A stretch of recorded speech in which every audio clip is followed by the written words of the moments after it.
press the bell icon on the YouTube app and never miss another update.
Browse అడుగుతుంది. అది ఎక్కడ first మనల్ని అడుగుతుంది ఎక్కడ మనం సేవ్ చేయాలని చెప్పేసి. సో నేను డెస్క్టాప్ మీద సేవ్ చేస్తాను.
జీరో కావచ్చు, లేకపోతే వాళ్ళు వాడేది విండోస్ 7 లేకపోతే 8 అలా ఉంటాయన్నమాట. విండోస్ 10 ఎవరు వాడరు కదా, అందరి కంప్యూటర్స్ వాడరు కదా. సో సేవ్ చేయాలంటే మనం ఏంటంటే ఆ ఆప్షన్ పెట్టుకోవాలన్నమాట. ఇక చూడండి, MS Word File 3 అనేది మనకి పైన కంపాటబిలిటీ మోడ్ అనమాట. అంటే మనకి 97/2000 పెట్టినాం అనుకోండి, ఆటోమేటిక్గా ఏమవుతుందంటే మనకి ఏ కంప్యూటర్ అనేది అది ఓపెన్ అవుతుంది, మనకి పైన చూపిస్తుంది అనమాట కంపాటబిలిటీ మోడ్, మనకి దీంట్లో కంపాటబుల్ అవుతుంది అని చెప్పేసి.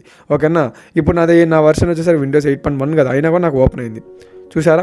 ఇప్పుడు నెక్స్ట్ అలాగే సేవ్ యాజ్ క్లిక్ చేసినా కూడా వర్డ్ డాక్యుమెంట్ పెట్టినా అనుకోండి, కొన్ని వాటిలో ఏంటంటే అది ఓపెన్ అవ్వదు. ఇప్పుడు మీరు ఒక కంప్యూటర్లో సేవ్ చేసుకున్నా మళ్ళీ మీరు ఇంకో కంప్యూటర్కి వెళ్ళారనుకోండి, ఆ వర్డ్ డాక్యుమెంట్ అనేది కొన్ని దాంట్లో సేవ్ అవుతుంది, కొన్ని దాంట్లో సేవ్ అవ్వదు అనమాట. ఆ టైంలో మళ్ళీ మీరు చేసిన వర్క్ అంతా మళ్ళీ మీరు బాధపడాల్సి వస్తుంది. అందుకని నేను చెప్పినట్టుగా మీరు అలా 97/2003 అనే ఆప్షన్లో మీరు సేవ్ చేసుకుంటే సెట్ అయిపోతుంది.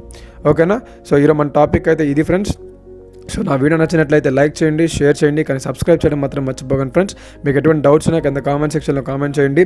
అలాగే మీకు మళ్ళీ మంచి వీడియోతో మళ్ళీ మీ ముందుంటాను. అంతవరకు thank you. Have a nice day.